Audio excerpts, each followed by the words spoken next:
What has transpired in the last 12 hours is Donald Trump announced a ceasefire, a 12-hour window given to Iran, followed by a 12-hour window given to Israel.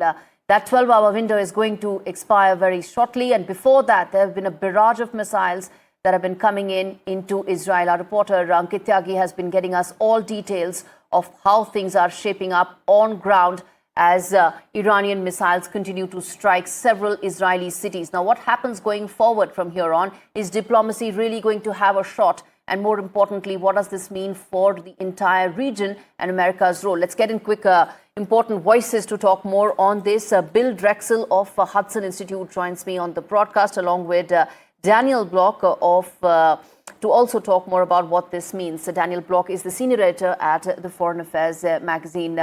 And in fact, Bill, let me start with you as things stand right now. In your assessment, how do you see the situation on ground? Even as a ceasefire announcement being made, on ground, the situation looks far from it. President Trump seems to be very eager to present ceasefire peace news as quickly as possible. It's a very volatile situation. There's a reason why there's a sort of circumspection around diplomatic protocols that usually holds, but President Trump communicates much more directly. So, yeah, it's definitely an interesting development to see this pronouncement and then the uncertainty around it. Daniel, let me take that uncertainty part to you. The fact that on ground the situation looks very fluid, very volatile, minutes to go before that Iranian 12-hour window ends. You have lots of strikes, several strikes coming in from the Iranian side into Israel. How do you read those? Is it meant for domestic audiences, or is it meant to also send a very strong message to the world, including the US?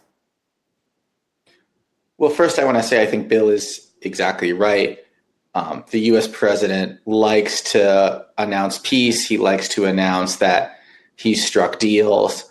And normally these types of conversations happen behind closed doors, and ceasefires are only announced until things are a little bit more formal. So we are in a moment, as you said, of uncertainty.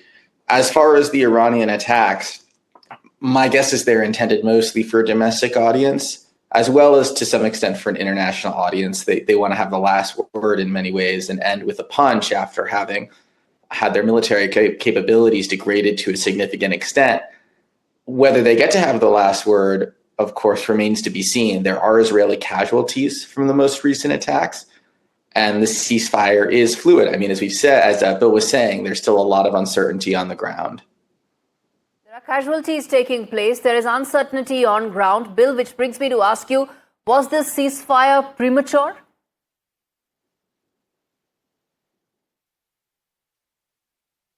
It's hard for me to opine on what the conditions of the ceasefire were, and exactly, not being on the ground myself, it's also hard for me to see, the specifics of how it seems to have been undermined. Nonetheless, I think it's pretty evident that if you announce a ceasefire and there's still firing going on, then in the most obvious sense, yes, it's premature, or at least it may not have been premature as being so delicate that it wasn't worth announcing at the time.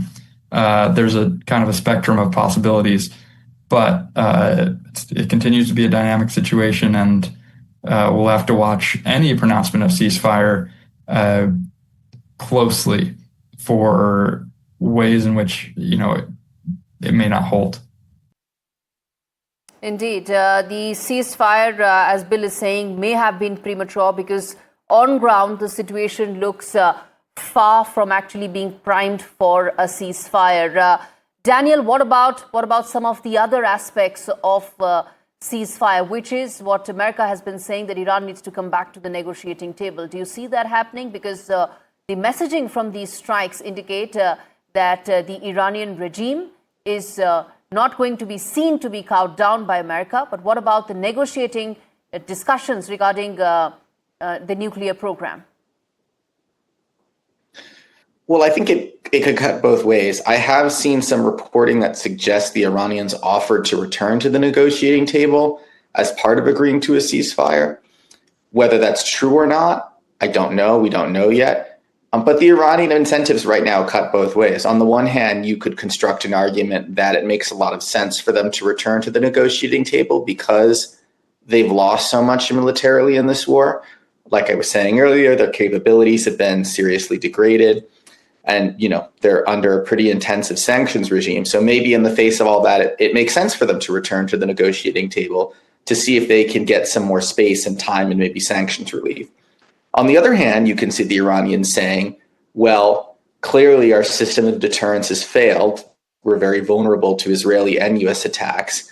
And the only way for us to protect ourselves is to get a nuclear weapon, in which case they may not return to the negotiating table, or they could return to the negotiating table in order to buy time and stall as they rush to develop a nuclear weapon. It's really difficult to say, but you're right that it's an incredibly important question, and we see evidence that both could happen.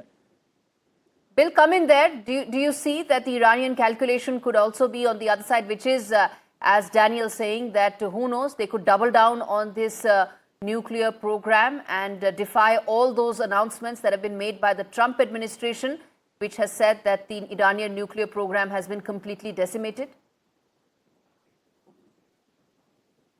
I think that Israel and the United States have made their positions pretty clear, and they've been very direct in what they want and what they will do until they get what they want. What's less clear is with Iran's leadership layers being picked off systematically, with the kind of bruising attacks that it has suffered, and the relatively impotent response for most of this campaign. I think there's a lot of uncertainty about what Iran is going to do, what it thinks it can do, and at what point it tries to double down or kind of takes a different tack. Which also then, Daniel, brings us to ask another important question, which is that today is when President Trump will be meeting his NATO allies for the first time since this entire operation started. There's been a complete backing of Israeli strikes till now, whether it was the G7 statement and then all statements coming in from your American allies. How do you see the pronouncements coming in from NATO today when President Trump is likely to meet his allies, and this is going to be the most important thing that will come up? Well, I think for NATO, in particular, I should say from the European states, there's been a bit of a mixed response to this. We've seen both support for the United States and its attacks on Iran. We've also certainly seen some hesitancy, some wishes that this wasn't what the United States was doing right now, that they didn't want to see escalation in the Middle East. My guess, and again, this is a guess, we don't quite know yet, is that the Europeans are going to be happy to see the United States move on from this conflict in hopes that they can get Washington to focus its attention a little bit elsewhere, to go back to some of their priorities, namely the war in Ukraine.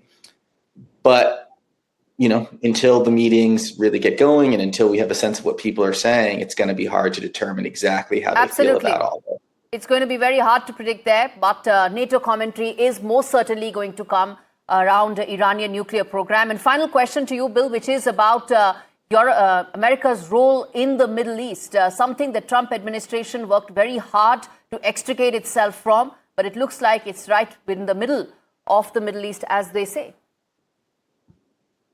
Middle East is famously, perhaps the most geopolitically complicated, convoluted region in the world. The U.S. had, for many years, has wanted to reduce its role in the Middle East, to step backwards, to kind of, as much as possible, just park the issues there, to refocus its attention elsewhere.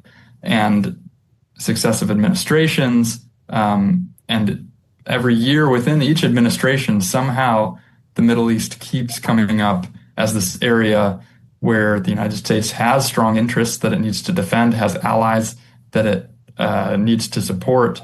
And basically the United States has a very difficult time trying to extricate itself from the region. So I mean, as we've said, this situation is very dynamic. I don't see any world in which the United States is able to walk away from this and finally make its pivot out of the Middle East. I think there's still going to be a strong American interest in the region, whether the top leadership wants that or not. It's just the case that the region is complex and important and has to be managed. So yes, depending on how this situation kind of settles out, the balance of power between aspiring regional hegemons will shift, but the United States will still have a lot to contend with in the region. Absolutely. And I suspect a lot of activity in the region, sometimes against its own desires.